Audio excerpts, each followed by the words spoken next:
Friends, मेरा रिश्ता तय हो चुका है और वो भी इस शहर के जाने माने रईस ओबरॉय खानदान के बेटे राहुल के साथ। वाह यार, कॉन्ग्रेचुलेशंस रिया। यार तू तो बड़ी भाग्यशाली है कि तू इतने अमीर परिवार की बहू बनने जा रही है। मैं भी कोई कम अमीर नहीं हूँ। वैसे भी इतने अमीर खानदान की बहू बनने के लिए भी अच्छी किस्मत चाहिए, जैसे कि मेरी है। भगवान करे हर लड़की का भाग्य तुम्हारी तरह हो रिया, और तुम्हें जैसा अमीर ससुराल मिला हर लड़की को ऐसा ही ससुराल मिले। हाँ, ऐसी किस्मत ना केवल हम अमीरों की होती है। तुम जैसे गरीबों की औकात नहीं इतने अमीर परिवार की बहू बनने की। इतना कहकर रिया सामने ही अपने बड़े से घर में चली जाती है। ये अमीर लोग ना ऐसे ही घमंडी होते हैं। तभी पायल भी सामने अपने छोटे से घर में चली जाती है। रिया और पायल का घर एक दूसरे के करीब ही था। रिया जो कि काफी अमीर है और पायल काफी गरीब। पायल अपनी माँ शांति के पास आती है। माँ, बाबा नहीं आए अब तक? आते ही होंगे वो, जा तू बाजार से सब्जी ले आ। पायल बाजार में आती है। तभी एक लड़के अमित की नजर पायल पर पड़ती है। कितनी सुंदर है ये लड़की और कितनी सादगी है इसमें। तभी अमित पायल का पीछा करके उसके घर तक आता है और पायल और उसके परिवार के बारे में सब पता करता है। मुझे पायल से ही शादी करनी है। रात का समय अमित अपने बड़े से आलीशान घर में आता है, जहां घर में उसके माता पिता हरीश, मेनका, छोटा भाई राहुल और बहन कविता ये सब थे। अमित का परिवार ओबरॉय खानदान है। क्या बात है नवाब साहब, आज आपके चेहरे पर ये मुस्कान कैसी? माँ, मुझे मेरी मनचाही लड़की मिल गई। अच्छा, कौन है बेटा वो? राहुल का रिश्ता जिस लड़की रिया के साथ हुआ है ना, पायल रिया की ही सहेली है और वो रिया के घर के पास ही रहती है। अच्छा, लड़की वाले हमारे बराबर के अमीर तो है ना? नहीं माँ, पायल के परिवार वाले बहुत गरीब हैं। What? गरीब है? चलो अच्छा हुआ कि तुम्हें लड़की पसंद आ गई, वरना सारे रिश्तेदार हमें यही कहते थे कि भाई ऐसी क्या बात हो गई कि बड़े बेटे से पहले छोटे बेटे की शादी हो रही है। हम कल ही पायल के घर जाकर रिश्ते की बात करेंगे। आपका दिमाग तो ठिकाने पर है ना? इस घर की बहू एक गरीब झोपड़े में रहने वाली लड़की नहीं बनेगी। माँ, पायल बहुत अच्छी लड़की है, काफी संस्कारी भी है। अगर मेरी शादी पायल से नहीं हुई तो मैं जीवन भर कुंवारा ही रहूंगा। अमित बहुत ही साधारण और सिंपल लड़का है। अगले दिन पूरा परिवार पायल के घर रिश्ता लेकर आता है। उनके साथ रिया भी आई थी। ये क्या, जेठ जी ने इस गरीब पायल को पसंद किया? ये तो हमारी बच्ची की खुशनसीबी है कि हमारी बेटी इतने बड़े घर की बहू बनने जा रही है।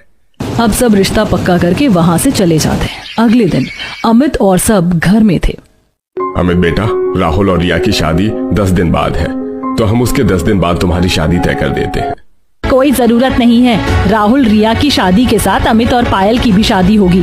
रिश्तेदारों में हमारा मजाक बनाना चाहते हैं क्या आप?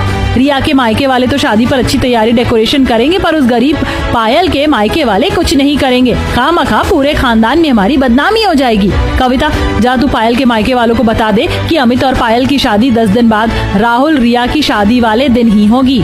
अब ये खबर पायल और रिया दोनों को मिल जाती है। अगले दिन रिया कोमल के साथ एक बड़े से मॉल में आती है। रिया, ये तो बहुत महंगा मॉल है यार। हाँ, तो मेरी शादी है तो मेरी ड्रेसेस भी काफी महंगे ही होनी चाहिए ना। चल हम ड्रेस देखते हैं। इधर पायल अपनी माँ के साथ एक छोटी सी कपड़ों की दुकान पर आती है और वहाँ अपने लिए शादी का जोड़ा देखती है। ये देखिए बहन जी, ये लहंगा पूरे 4000 रुपए का है। ये तो बहुत कीमती है। कोई सस्ता वाला दुल्हन ड्रेस या लहंगा दिखाइए ना। इससे सस्ता तो साधारण ड्रेस में आएगा। इधर रिया बड़े ही कीमती ड्रेसेस लहंगे पहन कर देखती जा रही थी। वाह, नाइस लहंगा यार। रिया, बहुत मस्त लग रहा है ये तुझ पर।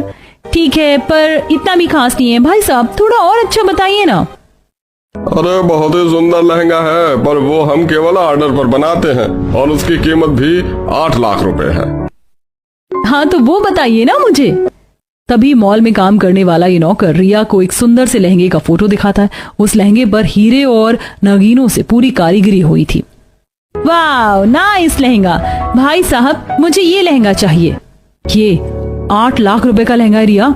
शादी भी तो एक ही बार होती है ना कोमल। भाई साहब, ये लहंगा मुझे 7 दिन के अंदर चाहिए। जी मैम साहब, मिल जाएगा। आप काउंटर पर इसकी एडवांस पेमेंट पे कर दीजिए। इधर शांति और पायल दुकान से बाहर आते हैं।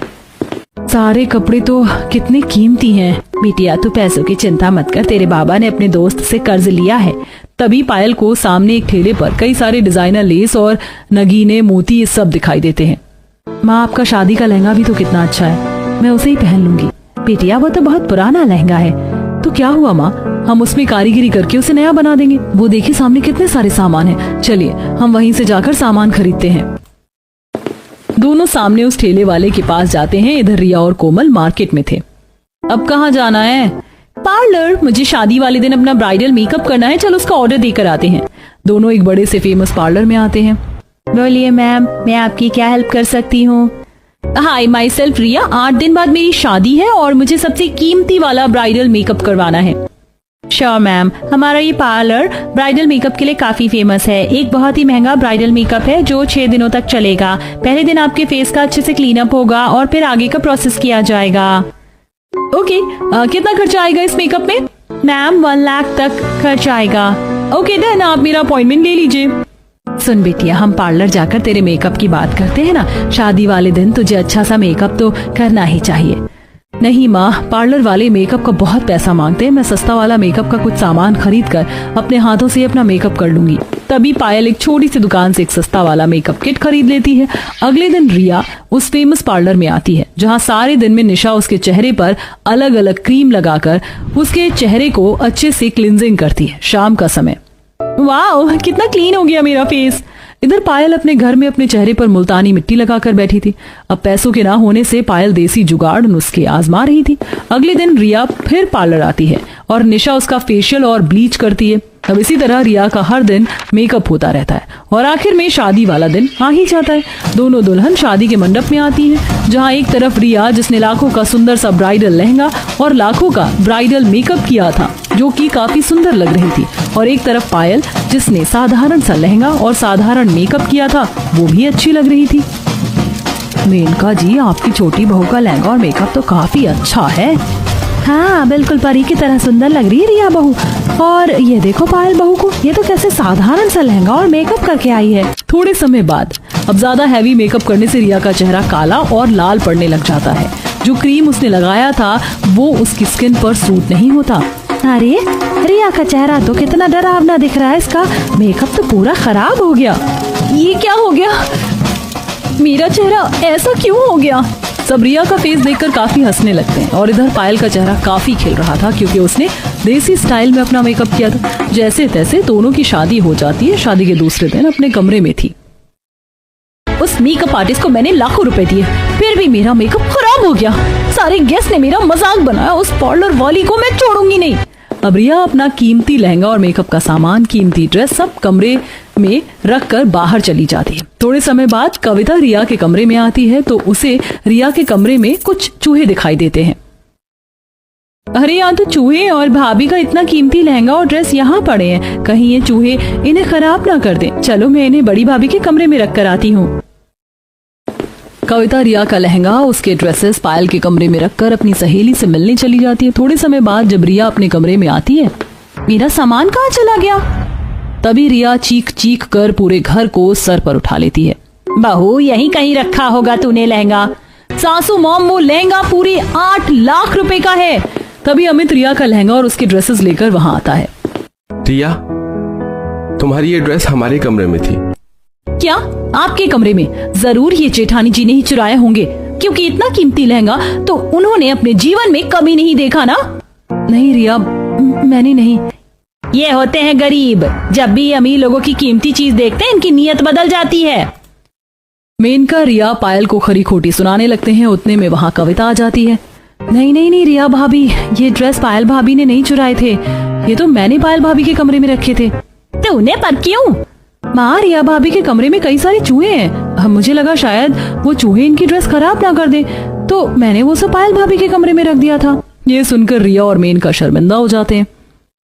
सॉरी जेठानी जी, वो मुझे नहीं पता था कि कविता ने ये ड्रेस वहाँ रखा है। कोई नहीं रिया, हो जाता है। बहू, मुझे भी माफ कर दे, मैं भी ना जाने तुझे कितना कुछ कह गई। उसके बाद रिया अपने कमरे से सारे चूहे भगा देती है और सब साथ रहकर हंसी खुशी अपना जीवन बिताने लगे। गरीब बहू की अमीर ससुराल में फर्स्ट एनिवर्सरी।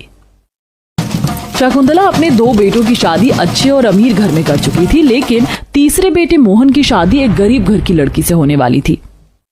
माँ जी एक बार फिर सोच लीजिए, शादी की तारीख नजदीक आ रही है और आप जिस लड़की को अपने घर की बहू बनाने वाली है वो गरीब घर की है। दीदी बिल्कुल ठीक कह रही है, अगर गरीब घर की लड़की को इस घर की बहू बनाएंगे तो कल को आकर वो हमारे सर पर नाचेगी। कभी तो उसने कुछ देखा नहीं होगा और यहाँ आकर ऐशो आराम की जिंदगी देखकर कहीं हम पर ही हावी हो गई तो। मैं अपना फैसला बिल्कुल बदलने नहीं वाली। अपनी सास की बात सुनकर लक्ष्मी और नीतू वहां से उठकर चले जाते। तभी राधा अपनी माँ से कहती है, माँ क्या हो गया आपको? भाभी सही तो कह रही हैं, गरीब घर की लड़की आई और वो हम पर हावी हो गई तो। गरीब घर की बहू मैं इसलिए ला रही हूँ ताकि वो मेरी इज्जत करे, मान सम्मान करे और जो संस्कार इन दोनों के आने से चला गया है वो वापस आए। और अगर आपकी उस बहू में संस्कार मान सम्मान ही ना हो तो क्या, 2 बहू को झेल रही हूँ, तीसरी को भी झेल लूंगी। धीरे धीरे समय बीतता है और तय तारीख के मुताबिक शकुंतला के छोटे बेटे मोहन की शादी एक गरीब घर की लड़की सीमा से करवा दी जाती है। ना जाने माँ जी को इसमें क्या ही दिखा। देख देख शक्ल से ही गंवार लग रही है। राधा बहू को उसका कमरा दिखा दे। शकुंतला अब देर शाम अपनी छोटी बहू के कमरे में जाती है। कल तेरी पहली रसोई है तो समय पर उठकर रसोई की रस्म पूरी कर लेना। जी माँ जी। अगली सुबह घर में सभी सोए होते हैं, तभी सीमा सुबह उठकर पूजा करके किचन में अपनी पहली रसोई की रस्म के लिए खाना बना रही होती है। ये फूल अगरबत्ती की खुशबू मंदिर से आ रही है क्या? लगता है छोटी बहू ने उठकर पूजा किया है, लेकिन ये सब दिखावा तो शुरू में मैं भी करती थी। माँ जी आप उठ गई, मैं आपके लिए चाय लेकर आई हूँ। अच्छा ठीक है रख दे। सीमा अब कुछ देर बाद सभी के लिए खाना लगाती है और सभी को सीमा के हाथ का बना हुआ खाना भी पसंद आता है। सीमा जरा मेरे सर में ना दर्द हो रहा है, मेरे लिए 1 कप कॉफी बना ला। भाभी मेरे लिए ब्लैक कॉफी बना देना। सीमा अपनी जेठानी के लिए और अपने देवर के लिए कॉफी बनाती है, उसके बाद घर का सारा काम करती है। लगता है अपने घर पर काम नहीं करती थी तू, इतना समय लगता है काम करने में। बस माँ जी आज पहला दिन था ना, इसीलिए थोड़ा समय लग गया। जब से सीमा आई थी तब से लक्ष्मी और नीतू ने तो किचन में जाना ही छोड़ दिया था। देर शाम होते ही या तो वो अपनी सहेलियों से मिलने जाती या फिर शॉपिंग पर निकल जाया करती थी। बहू तू अकेले खाना पीना तो कर लेगी ना, वो दोनों तो बाजार गए हैं। जी माँ जी मैं कर लूंगी। सीमा जब से आई थी तब से घर का कोई भी सदस्य सीमा से सीधे बात नहीं करता था और सीमा को घर की बहू कम और नौकरानी की तरह ज्यादा ट्रीट किया जा रहा था। भाभी मेरे लिए पास्ता और मैगी बना दो, मेरे दोस्त आए हैं, और हाँ कॉफी भी लाना साथ में। मुझे पास्ता बनाना तो नहीं आता, राधा से पूछ लेती हूँ। सीमा अब अपनी ननद राधा से पूछकर पास्ता मैगी बनाती है और अपने देवर के दोस्तों को देकर आती है। मुझे तो लगा था पानी ज्यादा और पास्ता कम नजर आएगा आज तो प्लेट में, लेकिन मैगी पास्ता सब कुछ परफेक्ट बनाया भाभी ने। धीरे धीरे समय बीतता है और करीब 10 महीने सीमा की शादी को बीत चुका था। बहू ये खाना ले जाकर डस्टबिन में डाल दे, मेरा पेट भरा सा लग रहा है। जी माँ जी।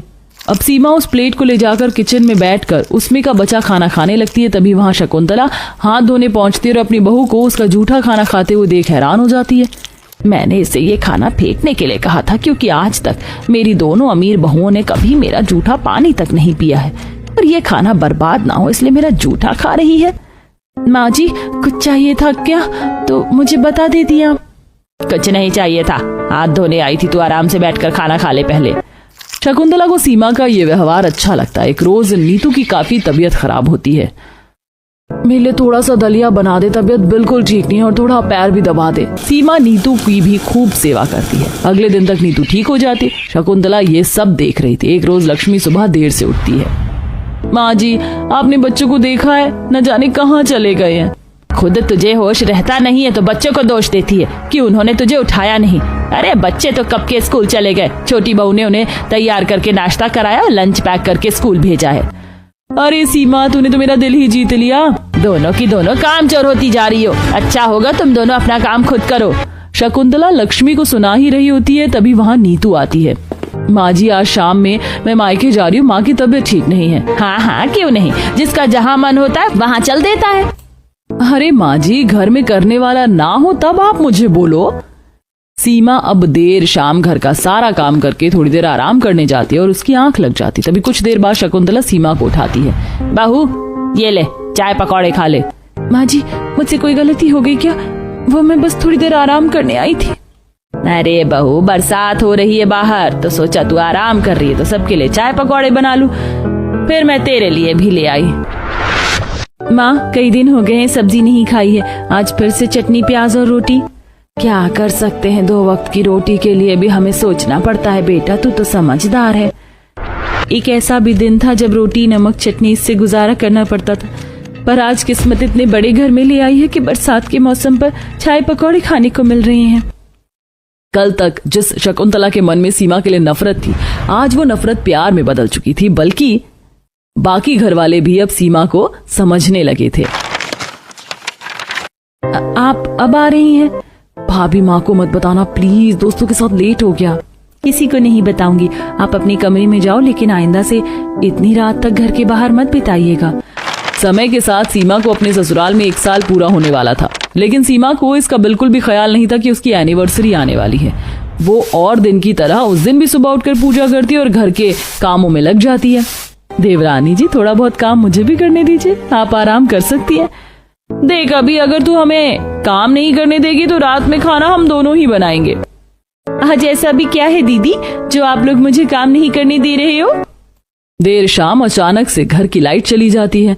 बहू, तू अपने कमरे में तो है ना, मोमबत्ती नहीं मिल रही, तू गलती से बाहर आकर गिर मत जाना, लाइट आने में थोड़ा समय लगेगा। माँ जी, मैं अपने कमरे में ही हूँ, लाइट का इंतजार कर रही हूँ। इधर सभी घर वाले सीमा की फर्स्ट एनिवर्सरी पर पूरे घर को सजा देते हैं, बाहर से खाना मंगवाया जाता है और सभी सीमा के लिए तरह तरह का गिफ्ट भी लाते हैं। और अचानक लाइट आती है, तभी सीमा अपने कमरे से बाहर आती है। अरे वाह, आज किसका जन्मदिन है?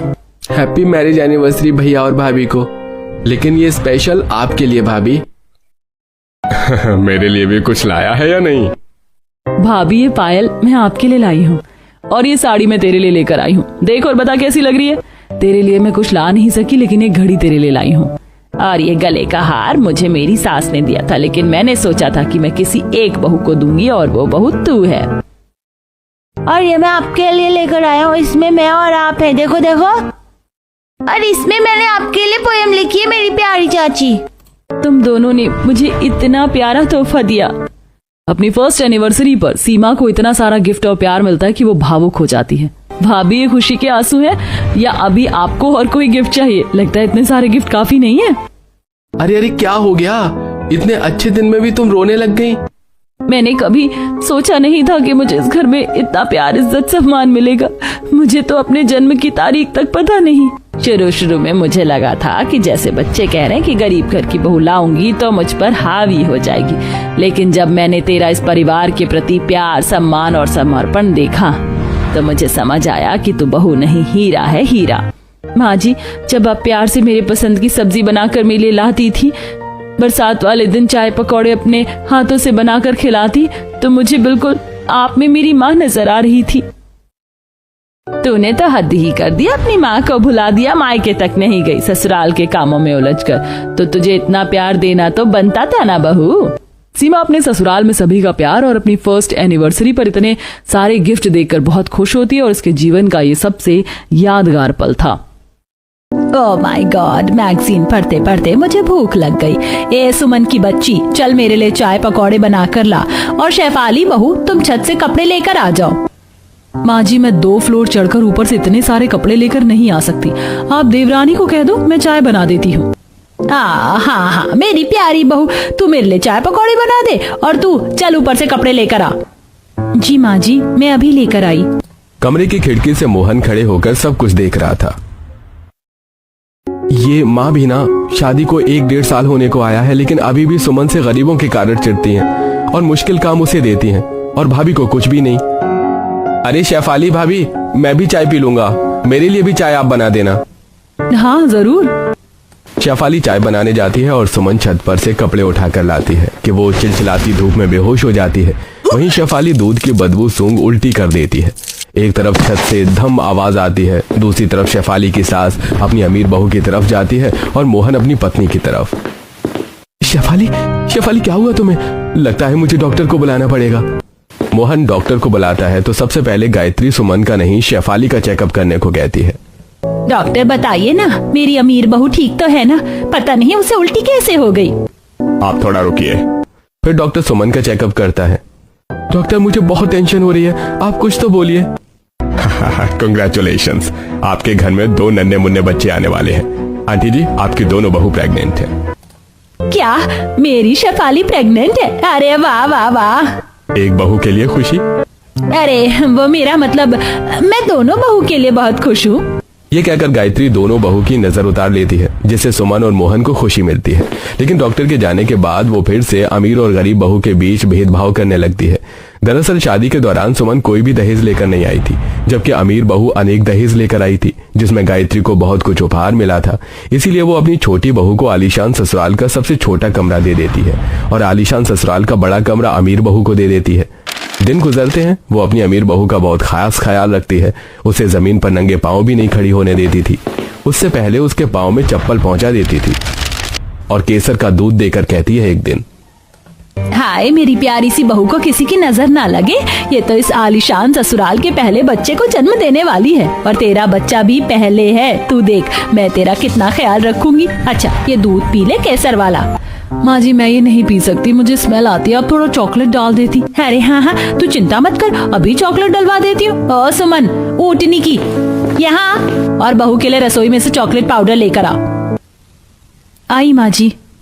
सुमन भी शेफाली की तरह 5 महीने की गर्भवती थी। गायत्री सुमन से घर का सारा काम करवाती है और अपनी अमीर बहू को बिठा कर रखती है। सुमन रसोई से चॉकलेट का डिब्बा लाकर शेफाली को देती है। लीजिए माँ जी। कम बखत, मुझे क्या दे रही, अपनी जेठानी के ग्लास में थोड़ा सा चॉकलेट पाउडर डाल दे, समझी? जी माँ जी। सुमन जेठानी के गिलास में चॉकलेट पाउडर डालती है। इतने में शेफाली के कमरे में शेफाली नौकर से अपने बच्चों के लिए गुड्डा खिलौना अपने बड़े कमरे में सजवा रही थी। माँ जी आलीशान ससुराल में मेरा पहला बच्चा आने वाला है, आपका पोता, उसके लिए ये बड़ा कमरा अच्छा सजाना पड़ेगा ना? हाँ बहू बिल्कुल, मैं तो तेरे पहले बच्चे के लिए ढेर सारे कपड़े की शॉपिंग भी करूंगी कुछ दिनों में, और फिर गोद भराई भी तो है। हाँ माँ जी मैं तो भूल ही गई, जब गोद भराई होगी ना तब मैं बहुत अच्छे अच्छे साड़ी लहंगे पहनूंगी। गरीब देवरानी की तो ये भी औकात नहीं, और इसका कमरा भी तो छोटा सा है। इसलिए माँ जी मैं सोच रही थी इस आलीशान घर में और भी तो बड़े कमरे हैं, आप मुझे वहाँ शिफ्ट कर दीजिए। छोटे कमरे में अब बच्चे के साथ रहेंगे तो सामान भी नहीं आ पाएगा। तो मैं क्या करूँ, जिस वजह से तू उस छोटे कमरे में है ना तो वहीं पड़ी रहेगी, समझी? भले ही तेरा ससुराल आलीशान क्यों ना हो। माँ जी मेरा भी तो पहला बच्चा है, अब थोड़ा तो उसके बारे में सोचिए। अब तेरी ये औकात हो गई है कि तू मुझे समझाएगी? जा जाकर मेरी बहू के लिए बादाम का हलवा बना, शाम का खाना भी तैयार कर, वो लोग आते ही होंगे। गायत्री की बात सुनकर सुमन बादाम का हलवा बनाती है, साथ ही शाम के खाने की तैयारी भी करती है। सबको खाना देने के बाद जब उसका खाने का नंबर आता है तब गायत्री फिर उठा देती है। अरे मरजानी, यहाँ तू चरने बैठी है, वहाँ मेरी बहू का कुछ चटपटा खाने का मन कर रहा है तो उसके लिए टिक्की बना दे। माँ जी मैं बहुत देर से भूखी हूँ, मेरे बच्चे को भी पोषण तत्वों की जरूरत है, मैं थोड़ी देर में बनाती हूँ ना। अच्छा सारा पोषण तत्व तेरे बच्चे को ही तो चाहिए? मेरी बहू का भी पहला बच्चा है, जाकर उसकी सेवादारी कर फिर कुछ खाना। मुझे सब अच्छे से पता है, खाना बनाते बनाते तू आधा खाना खा जाती है। यह सुन सुमन की आंखों में आंसू आ जाते हैं। वो जेठानी के लिए गर्मा गर्म टिक्की बनाकर उसे 2-4 खिला देती है और जब लास्ट में जब खुद खाने जाती है तो सास हाथ से टिक्की छीन लेती है। ओ तेरी इतनी हिम्मत कैसे हुई ये टिक्की खाने की? ये मैंने अपनी अमीर बहू के लिए बनवाया था, तेरे लिए नहीं। तू रात की बची हुई रोटी सब्जी खा ले। सुमन रोते रोते रात का बासी खाना खा रही होती है। गरीब होना इतना दुख दर्द देता है। एक तो वैसे ही छोटे से कमरे में हम रह नहीं पाते, हम सोच रहे हैं बच्चे का सामान एडजस्ट करें, ऊपर से माँ जी मेरे पहले बच्चे के लिए खुशी नहीं है, बस उन्हें अपनी अमीर बहू का पहला बच्चा प्यारा है, मेरा नहीं। मुझे अच्छा अच्छा खाने को भी नहीं दे रही। जेठानी जी घर में बैठी रहती है और उन्हें बैठे बैठे सब कुछ मिल जाता है, मुझे कुछ नहीं। बस भगवान जी आप मेरे बच्चे को स्वस्थ रखना। कुछ ही समय में दोनों बहू को 7वां महीना लग जाता है। जहां शेफाली को जरा सा भी पेट में दर्द होता था तो गायत्री उसे फौरन अस्पताल ले जाती थी, लेकिन सुमन के कहने पर भी वो उसे हॉस्पिटल नहीं ले जाती थी। देखते ही देखते गोद भराई का समय आ गया, जहां गायत्री अपनी अमीर बहू को महंगी महंगी शॉपिंग करवाकर उसे बहुत सारे गहने देकर तैयार कर देती है। वहीं गरीब बहू को आर्टिफिशियल ज्वेलरी देकर गोद भराई में बिठा देती है। नाच गाना होता है, अमीर बहू को अच्छा शगुन दिया जाता है और गरीब बहू को नाम का इतने में दोनों की माँ आ जाती है। दोनों बहू को किसी की नजर ना लगे, खाली बिटिया तुम भी बेटी की तरह हो। और मैं तुम दोनों के लिए ड्राई फ्रूट्स वाले लड्डू लेकर आई हूँ, शुद्ध देसी घी में बने हुए। ये ले सुमन, ये लो शेफाली। थैंक्स, मुझे आपकी गरीब वाले सस्ते लड्डू की कोई जरूरत नहीं है। मेरी माँ और सास ने मुझे अच्छा अच्छा महंगा ड्राई फ्रूट्स ला कर दिया है। अच्छा कोई बात नहीं सुमन बिटिया, मैं तेरे पहले बच्चे के लिए पालना भी लेकर आई हूँ। शुक्रिया माँ, ये पालना मुझे बहुत पसंद आया। पालना नहीं, इसे लकड़ी का पालना कहते हैं। ये देखिए मैं अपनी बेटी के लिए पहले बच्चे के लिए क्या लेकर आई हूँ। सोने का पालना, चांदी का झुंझुना और अनेक महंगे तोहफे खिलौने। वाह, मीनाक्षी जी से बोलते गोद भराई का तोहफा। पर ये गरीब लोग क्या जाने, तू खड़ी क्या है, जा जाकर मेहमानों को अब नाश्ता पानी दे। जी माँ जी। अरे शेफाली बेटी, जा अपनी देवरानी की मदद कर दे। वैसे एक बात तो है, ऐसे समय में काम करते रहना भी ठीक रहता है, बच्चे तंदुरुस्त रहते हैं। शराब आंटी, ये गरीबों वाले काम मैं नहीं करती। आपकी बेटी और आप गरीब हैं तो इस आलीशान ससुराल में आप भी लोग घिसो, मैं नहीं। सुन लिया ना कौशल्या जी, मेरी अमीर बहू ने क्या कहा। जाइए मुफ्त का खाना खा लीजिए। सुमन देखती है कि कैसे सास ने उसकी माँ की बेइज्जती की। कौशल्या भी ससुराल वालों के सामने चुप रह जाती है और सुमन 8वें महीने में भी सबको चाय पानी परोसती है। दिन बीतते हैं लेकिन गायत्री का दोनों बहू में भेदभाव करना खत्म नहीं होता और एक दिन दोनों बहू को लेबर पेन शुरू हो जाता है। जैसे ही दोनों को अस्पताल में एडमिट होता है तो सुमन की नॉर्मल डिलीवरी हो जाती है। बच्चे की आवाज सुन गायत्री बच्चों के पास नहीं जाती तो मोहन उसे गोद में उठाता है। माँ जी देखिए ना, हमारा बेटा इस घर का पहला बच्चा, ये पहला बच्चा हमारा है। माँ तो आई नहीं, ये सौभाग्य आप ही ले लीजिए। हाँ दामाद जी। वहीं गायत्री डॉक्टर से, अरे आपको अपनी बहू की चीखने चिल्लाने की आवाज नहीं आ रही क्या? डिलीवरी में कॉम्प्लिकेशंस हैं, सर्जरी करनी होगी, इसलिए आप जल्दी से काउंटर पर पैसे जमा करवा दीजिए, वरना डिलीवरी स्टार्ट नहीं हो पाएगी। क्या डॉक्टर, मैं अभी पैसे जमा करवाती हूँ। गायत्री अपने बेटे से पैसे जमा करने को कहती है लेकिन उसके ना पास कोई क्रेडिट कार्ड काम आता है और ना ही यूपीआई। कैश भी ना होने पर दोनों परेशान हो जाते हैं। फिर मोहन काउंटर पर पैसे जमा कराता है, जिसके बाद बड़ी मुश्किल से शेफाली के बच्चे की डिलीवरी होती है और बच्चा शीशे में रखा जाता है। डॉक्टर, मेरी पहली बहू का बच्चा ठीक तो है ना? इतनी कॉम्प्लिकेशंस कैसे हो गई? देखिए, आमतौर पर यही कॉम्प्लिकेशन होती हैं, या तो अपने खान पान अच्छे से न दिया हो या एक्सरसाइज न करवाई हो। पर आपके केस में लगा है न तो आपने अच्छा खाना दिया अपनी बहू को और न ही एक्सरसाइज करवाई। अगर वो घर का काम भी करती तो आज उनके बच्चे की ये कंडीशन नहीं होती। आपकी छोटी बहू की तो नॉर्मल डिलीवरी भी हुई है। इससे पता चलता है कि आपने उनसे कितना काम करवाया होगा। बहुत स्ट्रांग है वो। देखा बहन जी, मैंने आपको कहा था ना, पर आपने मेरी बात नहीं सुनी। मेरी बेटी के साथ जो अलग बर्ताव करती है ना, भगवान भी सब देख रहा है। हो सकता है उसी का फल है जो आपकी बड़ी बहू को मिला। माँ प्लीज ऐसा मत बोलिए। नहीं सुमन, तुम और एडजस्ट नहीं करोगी ना, वो अपने पोते से मिलने की उम्मीद छोड़ दें। अब तो मुझे भी यही लगता है देवर जी। आप सही कह रही कौशल्या जी, मुझसे गलती हो गई, मुझे माफ कर दीजिए। अब मैं दोनों बच्चों में कभी फर्क नहीं करूंगी। सुमन, अब से तुम भी अपने पहले बच्चे के साथ एक बड़े कमरे में रहोगी और मैं उसे बहुत प्यार करूंगी। मुझे सुधरने का मौका तो दोगी ना? माँ जी, ये भी कोई कहने की बात है? इस तरह गायत्री को अपनी गलती का एहसास होता है और वो अपनी दोनों बहू के पहले बच्चे के साथ आलीशान ससुराल में खुशी खुशी रहने लगती है।